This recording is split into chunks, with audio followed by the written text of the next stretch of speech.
This is something that is, of course, important, and you guys giving feedback on kind of the types of strategies you've seen in the past would be super beneficial to comment on and talk about how you would foresee server merges working best in Ashes of Creation. All right, guys, it's Jahlon, and yesterday Stephen Sharif did his AMA for Ashes of Creation, and the number one question asked had to do with server merges.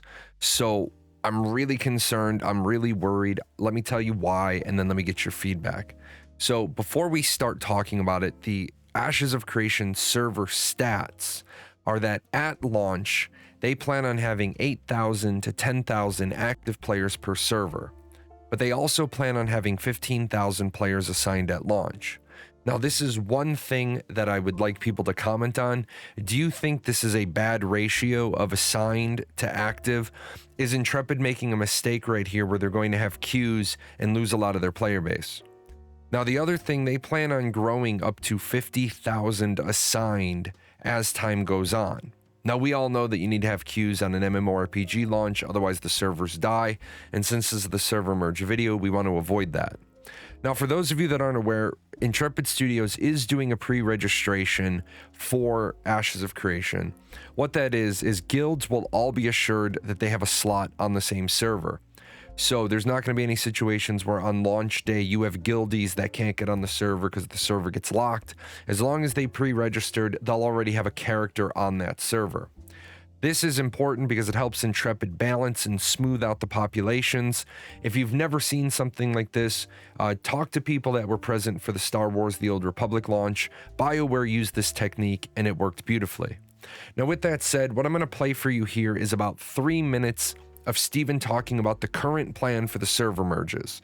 Normally, I don't like to put in really long clips, but I think it's really important that you listen to all of this so that you can understand sort of where my concerns are coming from, so we can talk about maybe getting Intrepid to change the direction they're going. Since Ashes will need a healthy and active player base on each server, do you have a plan in place to deal with server merges? And that was asked by Hybrid PS2. So, to answer that question, yes, we do have a plan in place for how we would want to go about conducting server merges. For all of us who have played MMORPGs, we're aware that over time, populations can dwindle on a particular server. New user acquisition isn't usually the strongest aspect of MMOs. Typically, you see a large portion of the population start on day one, and a lot of MMOs suffer a bit of attrition going forward from that. And of course, there are opportunities to recoup that population during expansions and during updates. But ultimately, most MMOs that we've played fall into needing to have server merges. Now, that can become a little bit complicated, especially when you're dealing with things like property ownership and owning homes and having mayors and castles. All of those things contribute to kind of a complication in how server merges are conducted. For Ashes of Creation, we have also an element of world building, and that's how these cities obviously come up. Now, we know that Ashes of Creation will facilitate regionalized server locations, and this means that prime times in those regions will adhere to the associated time zone that they're in. And as such, server merges will be conducted within those particular regions between servers that share that prime time zone, so that we're not mixing populations with different regions as we do the merges. That's one aspect of the merge strategy that we have as part of our solution for server merges in the future. In addition, there is something that we would consider a weak and strong server. When we think about pairing servers into those merges, we think about how the populations have progressed at the time the decision gets made to make a server merge, and we would have the weak server merge into the strong server.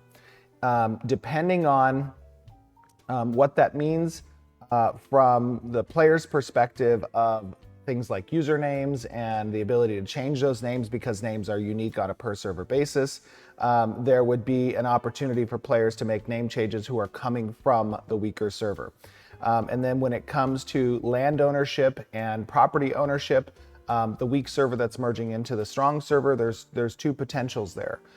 One, it would be a reset on those land ownerships and homes for both servers, and they would conduct the opportunity to reestablish their ownership when that merge is complete. Or the alternative, if there's a much stronger server, then the weak server would be coming in with an opportunity to make that population reacquire those houses. This is something that is, of course, important, and you guys giving feedback on kind of the types of strategies you've seen in the past would be super beneficial to comment on and talk about how you would foresee server merges working best in Ashes of Creation. Just to recap for the people that are visual learners, what you're going to have is you're going to have your server, and your server gets designated as dying or weak. The population is too low. You don't have enough concurrent players. And what they're going to do is they're going to identify a healthy, strong server that needs just a little bit of population or can accommodate a little bit of population. What they're going to do is they're going to merge that dying, weak server into the healthy, strong server. There's problems with this plan. Number one, the strong server gets to keep most things. First and foremost is player names. So the people that are on the weak server are going to have to change their name when they go from the weak server to the strong server. But what about all the people that have name reservations? And what about all the people that are going to have been playing longer and they now lose their name?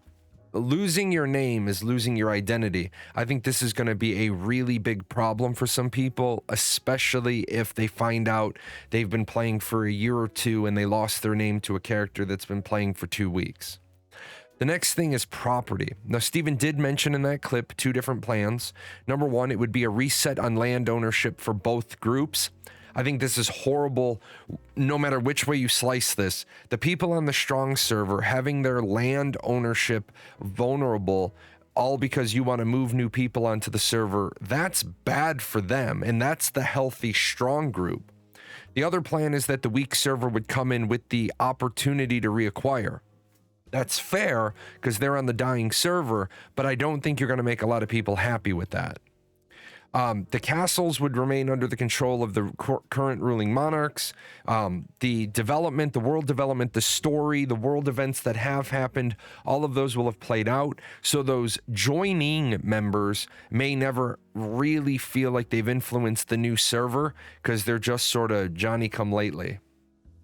And finally, the story. The new players aren't going to know all the things that happened. They're going to have to do a lot of backtracking, catch up, and they may have missed once in a server life events, and I don't think that's going to make them very happy. With that said, I have a much better plan. There's very few things in life that Tryon Worlds did good, but their server merges, they did the best they could for a world that has development. What I'd like to see Intrepid switch to is you take a sick dying server and you take a sick dying server, and what you do is you pair them up and you create a brand new server. Maybe you need to take 2 dying servers, maybe you need to take 3 dying servers, whatever your critical mass is, whatever your has to have a population higher than this. I'd like to see them switch to this plan.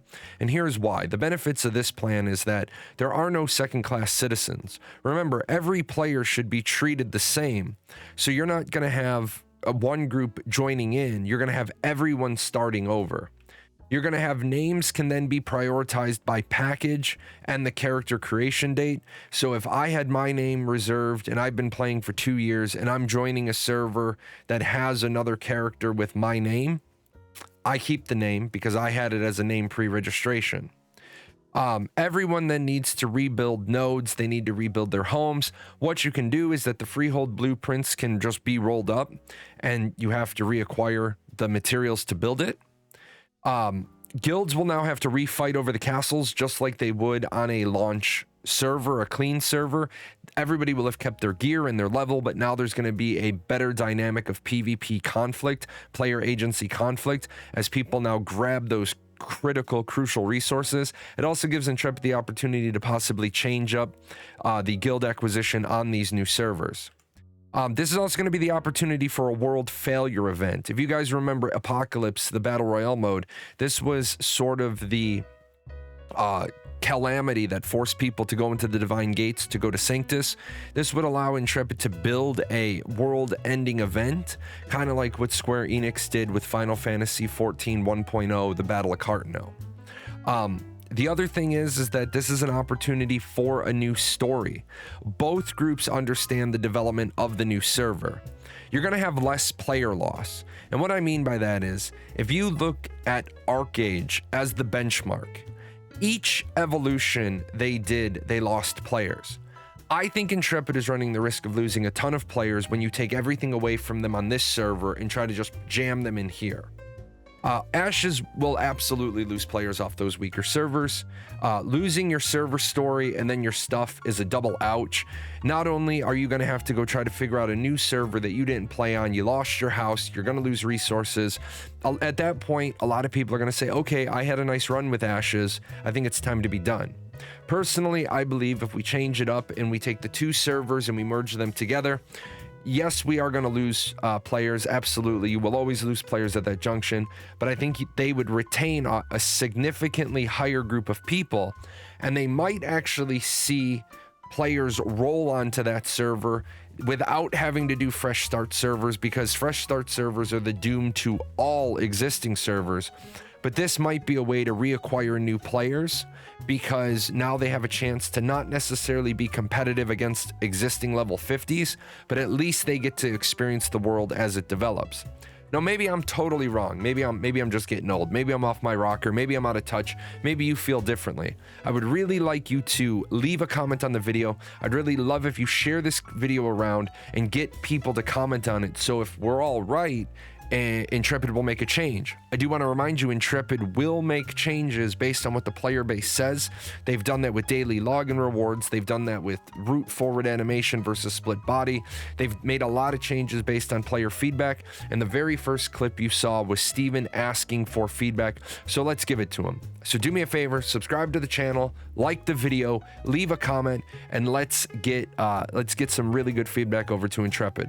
Until then, I stream Mondays, Wednesdays, and Fridays on Twitch. I will see you guys next time.